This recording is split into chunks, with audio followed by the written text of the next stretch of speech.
Greetings everyone, my name is Dr. Jason Freeman and I'd like to welcome y'all to my channel. Now as a college professor, I read a lot. However, I do understand why some people just don't like reading. They find books boring, they feel they don't have enough time, or they find other media just more appealing. However, I'm a firm believer that if you find the right book, if you find a book that interests you, that basically anyone can become an avid reader. And so to help people find the right book for them, I came with a list of 5 books that represent broad categories of books that I think people can easily get into, even if, again, they don't really like reading. Now, all 5 of these books fit 3 criteria. 1, they're less than 300 pages so that people can get through them relatively easy. 50 pages a day in less than a week, 25 pages a day in less than 2 weeks. 2, they tell cinematic stories, meaning that they can easily be adapted to movies, TV shows, miniseries, etc. 3, and most importantly, I already had the books in my office, I have to go out and get them. So I'm actually going to start with an honorable mention. So this isn't one of my 5 books, and the book I want to start with is Jurassic Park. Now the reason I chose this book as an honorable mention is because it's a bit longer, so it's almost 400 pages than the other books, actually a lot longer than the other books. And so while it fit all the other criteria, it just would take a bit longer to read. That being said, this is probably the most cinematic of all the books that I have. Literally one of the greatest movies of all time was made out of this book.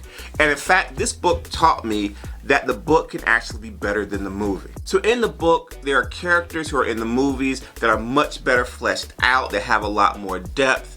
There are action scenes that are more harrowing and graphic than in the movie. And basically, it tells a much bigger, much longer story than the movie could feasibly do. But getting to number 5 on my list, a book that I think that even people who don't like reading might get into, and that book is Outliers. One of the reasons I think that Outliers is a great book to get into, even if you don't like reading, is because it's a series of stories, and each story has its own theme. And this is great because you don't have to read the book cover to cover to really get a gist for what it talks about. So let's say you're interested in the Hatfield and McCoys and their feud, where there's a section that deals with that in here. You want to know why certain people become elite athletes while others don't? There's a section on that. You want to read about the smartest guy in the world? They talk about him too.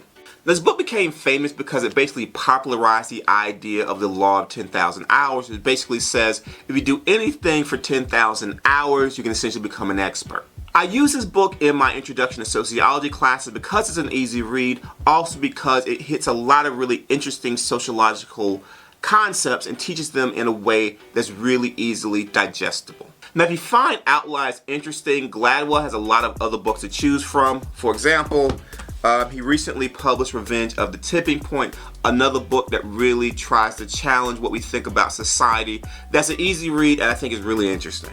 Number 4 on my list, Arthur C. Clarke's Childhood's End. Now I like this book for a bunch of reasons. One, it's just a really good book. Arthur C. Clarke is an amazing writer, and so he does a great job in this book. But also, it is very cinematic. It's very visual as you read it. There's a couple scenes in here that are just breathtaking to think about. You know, especially it deals with like, I don't want to give too much, but it deals with aliens and like the consequences of alien contact and things like that. And so it's great in that regard. Also, if I haven't said it already, it's actually short. So you can get the book fairly quickly in just a couple of days. And so definitely this is a book I would tell people to try out. Another thing I like about this book is that it has a really interesting twist in the middle of the book. And so they did a 1996 miniseries based on this. So if you've seen it, you know the twist. But if you haven't, please don't watch it. Read the book. Number 3 on my list, All-Star Superman. Now some might be shocked that I have a graphic novel on this list, but I'm someone who believes that literature comes in many different forms, and so just because it does have pictures doesn't make it bad. You can tell a really interesting, amazing, deep stories using images and words in combination, so just because it's not just words doesn't make it inferior. Now All-Star Superman is again also very cinematic. James Gunn, when he was previewing the DCU, used the image from this as what he mentioned in regards to Superman. Also, he talked about, there's like a Threads post where he talks about the different influences on the movie, and so this is definitely one of the influences. And so if you want to go and check out the Superman movie, I know I will, read this first, because some of the stuff I think in the movie is going to make more sense based on even what I've seen in the trailers. I've seen stuff from the trailers from the book, and I think it'll just will make sense and be just something that adds another layer of enjoyment to the movie. So like Outliers, All-Star Superman is a series of stories, so it's not just one story told from start to finish. Though I will say you do have to understand what's going on, you do have to read the first story. It kind of sets up the rest of the book. But there are different little vignettes within the book of different kind of basic comic books, different adventures that he goes on. And so if you read each individual one or read them out of order, I think it's fine. You don't have to read it cover to cover, but again, you do have to start with that first story. But overall, you're going to find something in here that you like. Time travel, love stories, violent fighting, intellectual kind of arguments, everything's in here. And it's a beautiful, beautiful book. Number 2. Take your shirt off and cry. Alright. So why is a sociology professor putting a comedy book on the list? Well, that's why. It's a comedy book. So a little backstory, a couple years ago, or many years ago at this point, I was watching this episode. It was on Fox, like Fox News, but it was like a little online, little snippet, little thing. And the author of the book, Nancy Balbier, was on there. And so she was basically talking about her experiences in Hollywood and some of the things that she dealt with, and she did it in a comical way. And so I think comedy books, those are also a great way into reading, because I mean, it's one thing, it tells a good story, but also it's very funny. So you're gonna read it and find these little interesting snippets, these things that she talks about, some people that are known that she talks about in the book, because she does have a Hollywood connection in regards to acting. She was on the show called Remote Control back in the day. She was kind of the the beautiful woman host on it. And so I think it's just a really cool, really interesting book to read. You know, I saw her up there, I thought it was funny. I went out and got the book. I said, let me check it out, because I liked her story she was telling.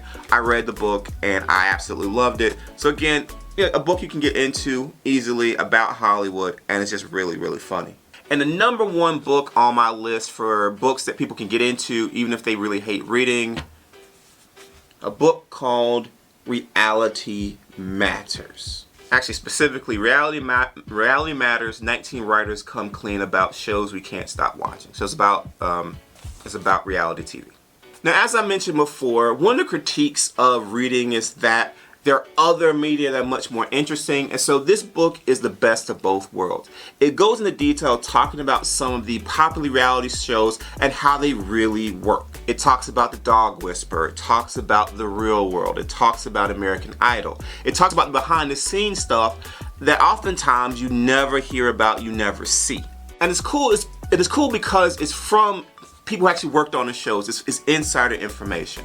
And so even if you don't like reading, if you're curious about, you know, how some of these shows like Dog the Bounty Hunter actually worked, it's right in here. The writers tell you all about it. And that's one benefit of a book over some of the other type of media. These people just going in and telling their stories. They don't have to have cameras. They don't have to have eyewitnesses, or they don't have to go out and interview people. You know, these are people that you can look up. They worked on the shows, and you can really hear the stories that you wouldn't hear otherwise. Now, if you're curious about specific things they talk about in the book, I'm not gonna give you those. Just go out and get the book and read them for yourself. Now, if you found this video interesting and or informative, please like this video and subscribe to my channel. Also, please share this video. Also, if there are books that you think people who hate reading might also like, please leave those suggestions in the comment section below. Thank you all for your time and have a wonderful rest of your day.